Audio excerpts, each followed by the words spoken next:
North Korea fired around 200 artillery shells this morning into waters off the west coast near the northern limit line. This has prompted an evacuation order in South Korea's western border islands. The South Korean military was quick to respond with live fire drills. The Islamic State group has claimed responsibility for the recent deadly bombings at a memorial service in Iran.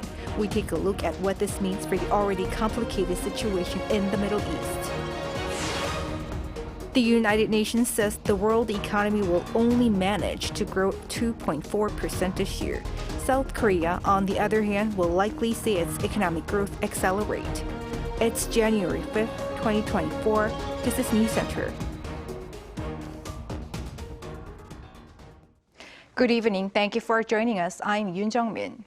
We start with North Korea firing hundreds of artillery shells off its western coast this morning near South Korean islands located close to the inter-Korean border as the regime scrapped the 2018 military pact a few months ago. The South Korean military took action in response. Our defense correspondent Min-jae leads us off. North Korea has fired what is presumed to be coastal artillery shells into waters near South Korea's border islands west of Incheon. Seoul's Joint Chiefs of Staff detected that more than 200 artillery shells were fired from 9 a.m. to 11 a.m. Friday from areas north of South Korea's Pingnyeongdo and Yeonpyeongdo islands. The shells splashed into waters north of the northern limit line in the maritime buffer zone. The last time North Korea opened fire in the maritime buffer zone was around a year ago in waters off Gangwon-do province. But Friday's provocation comes after the regime terminated the September 19th inter-Korean military agreement last November, following South Korea's partial suspension of the pact in protest of the regime's spy-satellite launch. Under the agreement signed in 2018, a maritime buffer zone was established in the NLL to prevent armed conflict, prohibiting such artillery fire. South Korea's military denounced the provocation, calling it a threat to peace on the Korean peninsula, and vowed to take action. We sternly warn that North Korea is solely responsible for the escalated crisis and strongly urge the North to stop immediately. Our military is tracking and monitoring the situation under close cooperation with the United States and will implement measures corresponding to North Korea's provocations. Shortly after the warning, the South Korean military conducted maritime live fire drills at the northwestern border islands under the watch of the defense minister. These were the first such exercises conducted by the South Korean military in the maritime buffer zone since the inter-Korean military agreement was signed in 2018. Minister Shin Won-sik stressed that the military must be able to, quote, completely destroy the enemy so that it will never dare to provoke again. The JCS said no damage had been done to the island's residents or the military following the North's provocation. However, South Korea did order civilians to evacuate to shelters at around noon at the request of the South Korean military. Min-jae, Arirang News. Staying on the peninsula, the South Korean military has detected North Korea recently rebuilding its guard posts in the demilitarized zone with concrete. Back in November, North Korea reinstalled the guard posts using wood after scrapping a cross-border military pact signed in 2018 aimed at easing tensions along the border. The regime's troops have also been deploying landmines on a road connecting the two Koreas. The White House says North Korea recently provided Russia with ballistic missiles and that at least one was used to attack Ukraine during the past week. Our North Korean affairs correspondent Kim Jong-soo has the details. Washington says Pyongyang has been supplying Moscow with ballistic missiles and that Russia has used them against Ukraine. Our information indicates that the Democratic People's Republic of Korea recently provided Russia with ballistic missile launchers and several ballistic missiles. On the 30th of December, 2023, Russian forces launched at least one of these North Korean ballistic missiles into Ukraine. He added that on January 2nd, multiple ballistic missiles were launched into Ukraine and that the impact of the additional North Korean missiles is being assessed. Kirby said the missiles had a range of about 900 kilometers. This is a significant and concerning escalation in the DPRK's support for Russia. Now, in return for its support, we assess that Pyongyang is seeking military assistance from Russia He added that this would have concerning security implications for the Korean Peninsula and the Indo-Pacific region. The U.S. has previously accused North Korea of supplying weapons to Russia as part of their military cooperation, especially after North Korean leader Kim Jong-un visited Russia to meet President Vladimir Putin back in September. Kirby said the U.S. will raise these arms deals at the UN Security Council and demand that Russia be held accountable for yet again violating its international obligations. A South Korean Unification Ministry official also strongly condemned the weapons deal on Friday, saying it is extremely concerning that the weapons deal has now extended from the North sending Russia shells to it now also supplying ballistic missiles. The official added this is a clear violation of the UN Security Council resolutions and an illegal act. Both Moscow and Pyongyang have denied conducting any arms deals. Kim Jung-sil, Arirang News. The U.S. government has placed North Korea on a list of countries of particular concern for religious freedom violations for 22 years straight. Incheon tells us more. On Thursday, the United States released its annual assessment of religious freedom in countries around the world. Secretary of State Antony Blinken announced the list of countries that he said have engaged in or tolerated particular severe violations of religious freedom, keeping all 12 countries on the blacklist from the year before. Named as countries of particular concern are China, Cuba, Eritrea, Iran, Myanmar, Nicaragua, North Korea, Pakistan, Russia, Saudi Arabia, Tajikistan, and Turkmenistan, making it the 22nd consecutive year for North Korea to appear on the annually updated list. The 12 countries were on an original list of 17 countries recommended by the United States Commission on International Religious Freedom for designation as countries of particular concern in May 2023. The commission cited religious freedom in North Korea to be among the worst in the world, as those caught practicing religion or even suspected of harboring religious views in private are subject to severe punishment, including arrest, torture, imprisonment, and execution. Designated on a special watch list are Algeria, Azerbaijan, the Central African Republic, Comoros, and Vietnam, also for engaging in or tolerating severe violations of religious freedom. In his statement, Blinken recognized that significant violations of religious freedom are also occurring in countries not designated, and that efforts must be made by governments to end abuses and attacks on members of religious minority communities, particularly their places of worship. Since 1998, when the U.S. Congress passed the International Religious Freedom Act, the U.S. government has annually assessed religious freedom in countries around the world and issued designations of countries of concern. Iunjin, Arirang News. In the Middle East, the Islamic State group has claimed responsibility for the recent deadly bombings in Iran. Our Lee Soo-jin tells us why the Islamic State targeted Iran and whether this will lead to escalating violence in the region. Amid rising regional tensions from the Israel-Hamas war and the Red Sea attacks by Iran-backed Houthi rebels, the recent deadly bombings in Iran by the Islamic State group have added to worries of escalating violence in the region. IS has claimed responsibility for the bombings on Wednesday at the memorial service for Iranian General Qasem Soleimani. The bombings in Kerman killed at least 84 people and injured 284. According to Reuters, IS stated on Thursday via Telegram about the terror attack. Also on Thursday, Iran's IRNA news agency reported that 2 IS members wearing explosive vests carried out the bombings. United States National Security Council spokesperson John Kirby also commented on the attack. We have seen the public credit now that ISIS-K has taken for the attack in Iran. We're certainly in no position to doubt that claim by ISIS-K. But what drove IS to commit a terrorist attack in Iran at this particular time? In the fact of this Israel-Hamas conflict, and all of the medias are kind of blaming Iran as the mastermind of, so ISIS are kind of using this strategical environment, but they realize that even if they commit this kind of crime, there was less possibility that global community will gonna criticize ISIS. And Islamic State is an extremist Sunni Islam group and is hostile to Iran because it considers Shia Islam as heresy, and Iran is considered as a leader of Shia Islam. The expert also said that IS is fighting to regain its influence in the Lebanon and Iraq area and that they view Iran as the biggest obstacle to them being able to do so. But the expert emphasized that the possibility of a wider Middle Eastern war is unlikely to happen. It is very highly unlikely to happen. There is no incentive for the Iran or ILGC or Hezbollah to expand this war into another level. So I believe it is all the key are now in the hands of the Israel IDF, Israel Defense Force.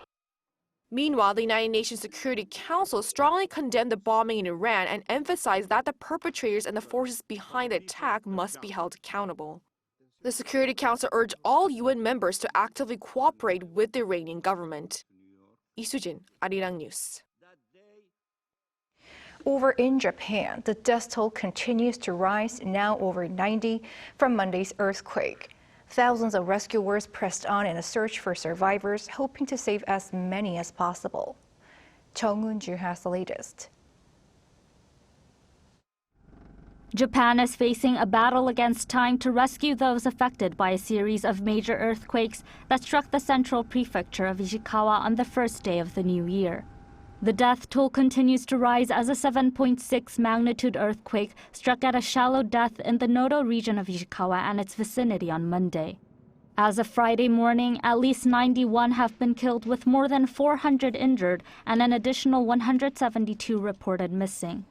Japanese Prime Minister Fumio Kishida on Thursday at a meeting of the Emergency Disaster Response Headquarters urged officials to mobilize all available resources to maximize life-saving efforts and lifeline supply within the first 72 hours of the disaster.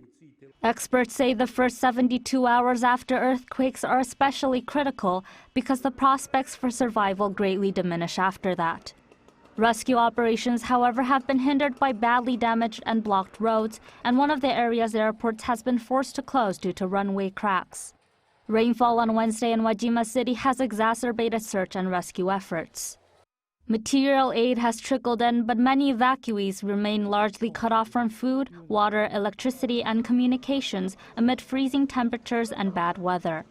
Japan's Ministry of Land, Infrastructure, Transport and Tourism announced on Thursday that a transport ship carrying food and essential supplies was set to arrive in Ishikawa Prefecture by Friday evening. The government has pledged it will proactively provide supplies instead of waiting for official requests from local authorities. It also quintupled the number of self-defense force members tasked with rescue operations since Monday, putting the total number of rescuers at about 7,000. The Japan Meteorological Agency has officially named the recent earthquake the 2024 Noto Peninsula earthquake. Chung Eun-ju, Arirang News.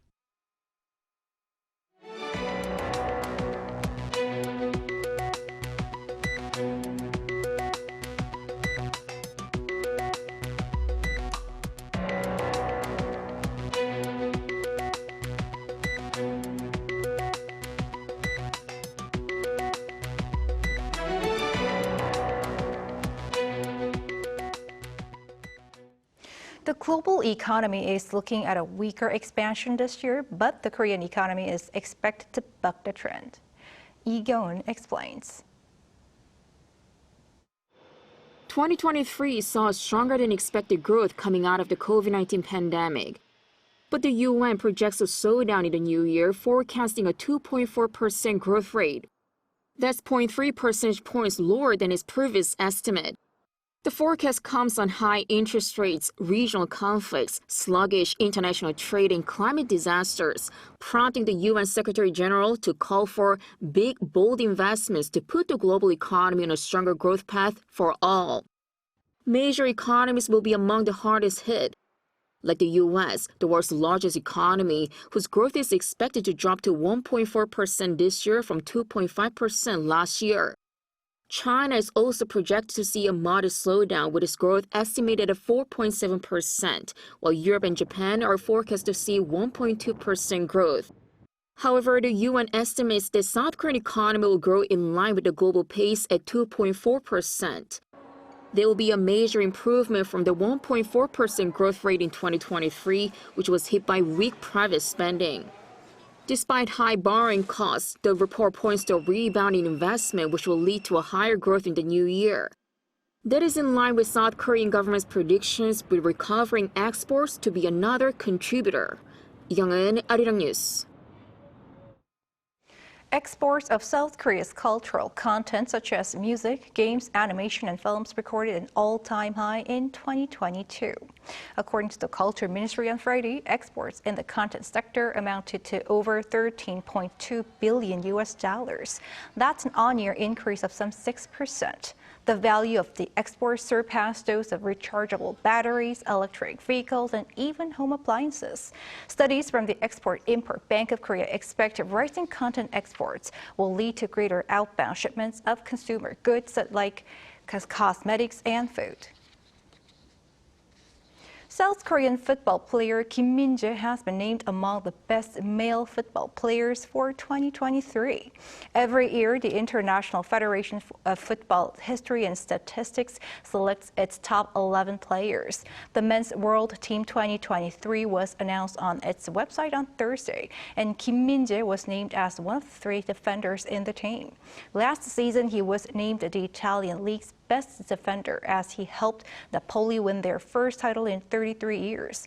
Meanwhile, the English Premier League announced 8 nominees for its December 2023 Player of the Month award, with Son Heung-min named on the shortlist, aiming for his 5th award.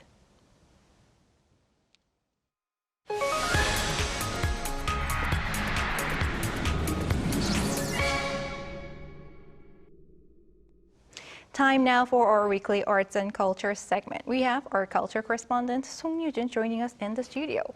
Happy Friday, Yujin, and Happy New Year again. Happy Friday and Happy New Year to you too, Changmin. What do you have for us today? Well, Changmin, this is the very first arts and culture of the new year, and this is the time of the year when we're all setting our New Year's resolutions and also searching for that fresh wave of enthusiasm in the months ahead. So for this week, I thought, why not explore what the K-culture scene has to offer this year? Let's take a look. As we step into 2024, here's a sneak peek of what the culture scene has in store. If you thought 2023 was a treat for streamers, brace yourself for an even more exciting lineup ahead. A bunch of blockbuster sequels are in store. Netflix is set to drop the 2nd season of the Emmy Award-winning Squid Game in the latter half of the year. If you're into real-life survival challenges, get ready for Physical 100 Season 2, which last year topped the platform's non-English show chart. And don't forget Apple TV's breakout hit Pachinko, the winner of Best Foreign Language Series at the 2023 Critics' Choice Awards. The small screen is also making room for big-screen titans. Cannes-winning filmmaker Park Chan-wook is collaborating with Netflix for the first time with a period thriller called War and Revolt. Another Cannes winner, actor Song Kang-ho, is making his drama debut with Disney Plus's Uncle Samsik. The silver screen is gearing up for a comeback after a lower-than-expected performance last year. Last year, the success of 12/12 The Day signaled a comeback for moviegoers in theaters. We're looking at a bunch of titles lined up to premiere this year, more than what we had in 2023. Quite a lot of films had their premieres pushed back because of COVID-19. The highlight? The sequel to the crime thriller Veteran is set to premiere at the year-end. Part 1 from 2015 sold over 13 million tickets. While waiting for that, film enthusiasts can enjoy Parasite director Bong Joon-ho's latest creation, Mickey 17, in March, and the 4th installment of the Roundup series in May. In the world of K-pop, get ready for K-pop-style groups. Before, the strategy was to include 1 or 2 non-Korean members in each group to appeal to the global market. The trend now is creating K-pop-style groups tailored to the culture and preferences of the local audience, sometimes without any Korean members. JYP Entertainment's global girl group Vicha is set to debut this month, while HYBE's Cat's Eye will drop their first album in the 2nd quarter. And for all the BTS armies out there, the wait is almost over. Jin completes his military service in June, with J-Hope following suit in October. So get ready to immerse yourself in the world of K-culture in the year 2024. So much to look forward to. Right. And I want to ask you, is there anything else our viewers, whether they're here in Korea or whether they are planning to travel to Korea, can enjoy in person? Well, I have a few options. First of all, if you're a musical lover, Andrew Lloyd Webber School of Rock is returning to Korea for the first time in 5 years from January 12th. And also the Tony Award-winning musical Dear Evan Hansen and the Disney movie-turned musical Aladdin will launch their Korean productions in June and November, respectively. And if you're a fan of classical music, some stellar performances are also in the lineup. For example, Incheon, the winner of the 2022 Van Cliburn International Piano Competition, will play with the Seoul Philharmonic Orchestra this month at the Deutsche Kammerphilharmonic Bremen in December. World-renowned pianist Cho Sung-jin will also perform alongside the Tokyo Philharmonic Orchestra in May and the Bavarian Radio Symphony in November as well. A fantastic lineup. And Eugene, I heard there are new initiatives from the Culture Ministry here to make the arts more accessible. Can you tell us more? Right, so the Culture Ministry will be distributing the so-called Culture and Arts Pass to 160,000 19-year-olds this year in Korea. Now with this, people can enjoy an unlimited number of performing arts events and also exhibitions under an annual budget of 150,000 Korean won, which is around $114. Now further details on this pass will be announced in the coming months. The ministry is also raising the annual limit of the Culture Duty card for low-income families from 110,000 won to 130,000 won per person, and this card covers expenses for movies, traveling, books, and also sports as well. All right, can't wait to hear more exciting news and updates from you on the cultural front, Eugene, this year. Thank you.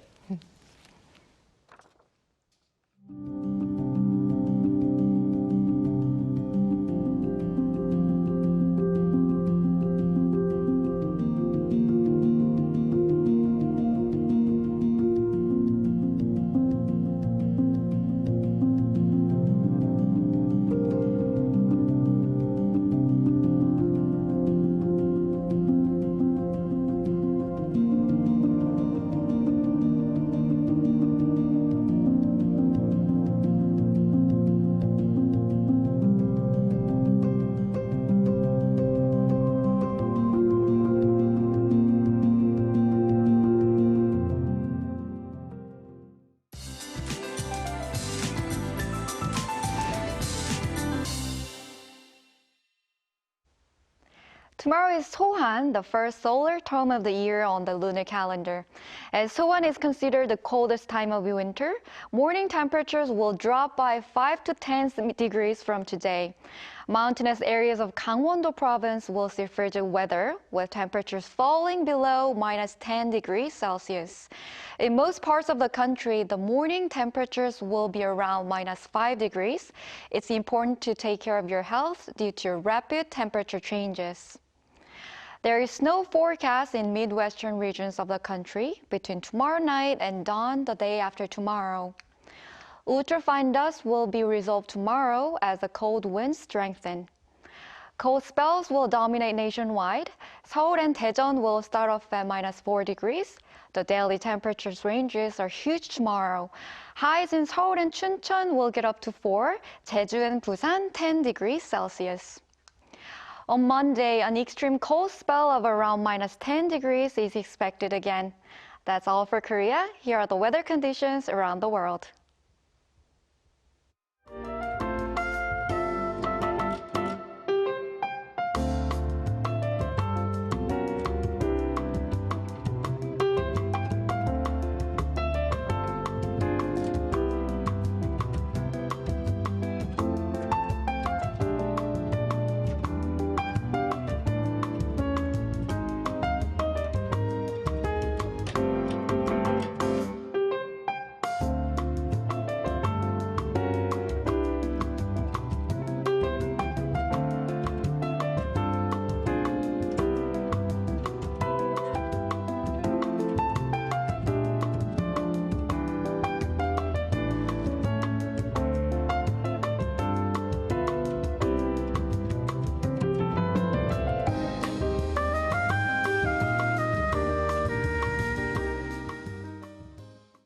That is Newscenter for tonight. Thank you for watching. A panel session coming up.